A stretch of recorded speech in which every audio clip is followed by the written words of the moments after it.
మనోడి చూపు, తన హెయిర్ ని ఇయర్ వెనకాల టక్ చేసినప్పుడు ఫీల్, ఆ టచ్ అంతా తనకి రోషన్ లాగే అనిపించింది.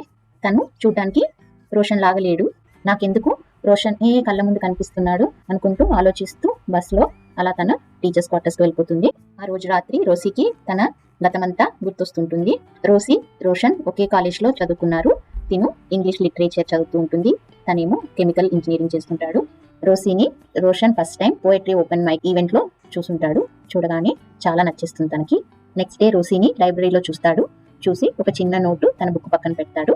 నీ మౌనం మా మొత్తం డిపార్ట్మెంట్ కంటే పెద్ద శబ్దం చేస్తుంది అని నోట్లో రాసుంటుంది.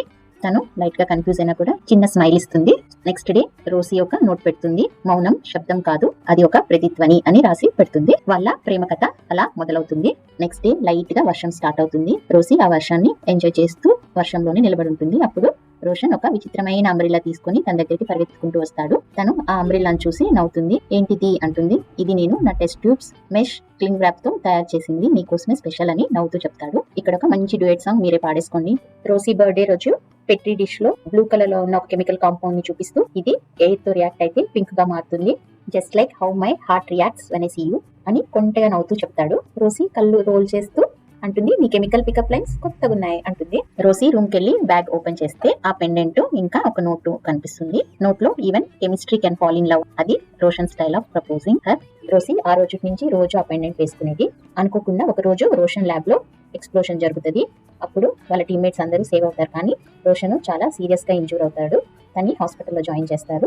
లైఫ్ లాంగ్ హాస్పిటల్లో జాయిన్ చేసిన 1 hour కే తను చనిపోయారని డిక్లేర్ చేసేస్తారు. రోసీ షాక్ కి గురవుతుంది. తను చూడటానికి కూడా వెళ్ళదు. తనకి రోషన్ ఎప్పుడు కుంటగా చూస్తూ కెమిస్ట్రీ పికప్ లైన్స్ చెప్తూ ఉండేవాడు లాగానే తనకి ఎప్పటికీ గుర్తుండిపోవాలని చెప్పి వెళ్ళుండదు. ప్రెసెంట్ లో ఆ డాలర్ ని అలా చూస్తూ ఏడుస్తూ నిద్రపోతుంది ఆ రోజు రాత్రి. నెక్స్ట్ డే తన రోషన్ ని గుర్తు చేసే మన జూనియర్ రవితేజ కోసం తన కళ్ళు వెతుకుతూ ఉంటాయి. తను కాలేజ్ దగ్గర బస్ దిగిన వెంటనే తన వెనకే ప్రత్యక్షం అవుతాడు. తనతో నాకు ఈవినింగ్ ఒక 10 minutes టైం ఇస్తావా అని అడుగుతాడు. తను కూడా దానికోసమే వెయిట్ చేస్తున్నట్టుగా ఓకే చెప్తది. ఈవినింగ్ ఇద్దరు టీచర్స్ క్వార్టర్స్ వైపు నడుచుకుంటూ వెళ్తారు బస్ ఎక్కకుండా.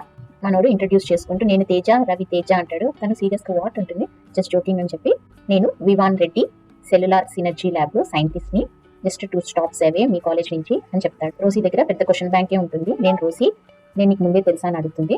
మన తుంటరోడు అవును అంటాడు. రోసీ వెంటనే 5 years బ్యాకా అని ఎక్సైటింగ్ గా అడుగుతుంది. కాదు 2 months బ్యాక్, ఎందుకంటే నేను నిన్ను 2 months నుంచి ఫాలో అవుతున్నాను కాబట్టి అని చెప్తాడు. తనకి చాలా కోపం వచ్చేస్తుంది. రోసీ క్వార్టర్స్ వచ్చేస్తుంది. తను సీరియస్ గా లోపలికి వెళ్ళిపోతూ ఉంటుంది. వివాన్ రెడ్డి మాత్రం ఎగురుకుంటూ బాయ్ బాయ్ రేపు మళ్ళీ కలుద్దాం అని అరుస్తూ ఉంటాడు. తను పట్టించుకోకుండా వెళ్ళిపోతుంది. మళ్ళీ వాచ్మ్యాన్ వివాన్ ని గేట్ దగ్గర ఆపేసి, ఇక్కడ నుంచి జెంట్స్ నాటాలో అని చెప్తాడు. మీ రోసీ టీచర్ది నాది 1 month లో పెళ్లి అయినా చెప్తాను కథ అని చెప్పి వెళ్ళిపోతాడు. నెక్స్ట్ డే వివాన్ రోసీ కోసం బస్